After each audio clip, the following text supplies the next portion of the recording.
Pertempuran Waterloo, kegagalan Napoleon yang legendaris.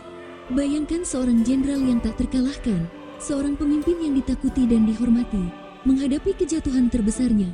Pertempuran Waterloo pada tahun 1815 menjadi panggung terakhir dari drama megah kekaisaran Napoleon Bonaparte. Latar belakang perseteruan pada awal abad ke-19, Eropa berada dalam cengkeraman perang yang dipicu oleh ambisi Napoleon Bonaparte. Setelah menaklukkan hampir seluruh Eropa, Napoleon mendirikan kekaisaran Prancis dan memaksa musuh-musuhnya tunduk. Namun, setelah kekalahan di Rusia dan pertempuran Leipzig pada tahun 1813, koalisi Eropa bangkit dan memaksa Napoleon turun tahta pada tahun 1814. Meskipun diasingkan ke Pulau Elba, Napoleon kembali ke Prancis pada 1815 dalam apa yang dikenal sebagai 100 hari, 100 Days. Napoleon berhasil mengumpulkan kembali pasukan setianya dan melancarkan kampanye militer yang berani untuk merebut kembali kekuasaannya. Pertempuran Waterloo terjadi pada tanggal 18 Juni tahun 1815 di dekat desa Waterloo di Belgia.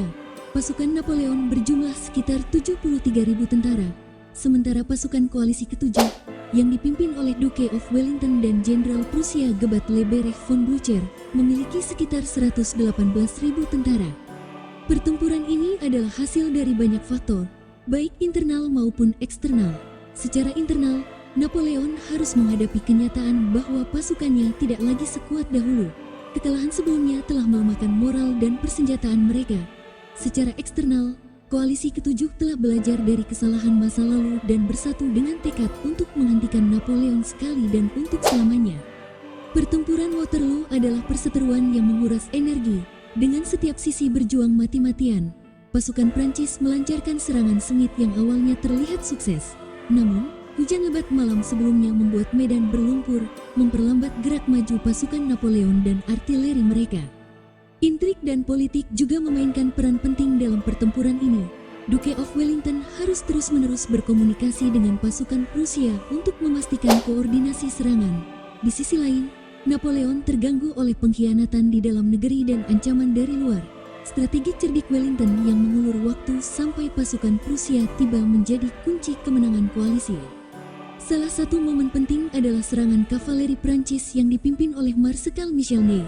Meskipun gagah berani, serangan ini tidak berhasil menghancurkan garis pertahanan Inggris yang kuat. Ketika pasukan Prusia akhirnya tiba di medan pertempuran, mereka menyerang sayap kanan Napoleon, menyebabkan kebingungan dan kekacauan. Bayangkan pasukan yang kelelahan, tanah berlumpur di bawah kaki mereka, suara dentuman meriam dan jeritan perang di udara. Tensi semakin meningkat saat Napoleon mengirimkan pasukan garda kekaisaran, satuan elitnya, ke medan pertempuran. Namun, pasukan koalisi bertahan dengan gigih, dan ketika garda kekaisaran mundur, semangat juang Prancis hancur. Pertempuran Waterloo menelan korban jiwa yang besar. Sekitar 25.000 tentara Prancis tewas atau terluka. Sementara koalisi ketujuh kehilangan sekitar 22.000 prajurit. Kekalahan ini menandai akhir dari era Napoleon, yang akhirnya ditangkap dan diasingkan ke Pulau Saint Helena, tempat ia menghabiskan sisa hidupnya. Pertempuran Waterloo bukan hanya sebuah peristiwa militer, tetapi juga sebuah titik balik sejarah yang mengguncang Eropa dan menutup babak kekaisaran Napoleon dengan dramatis.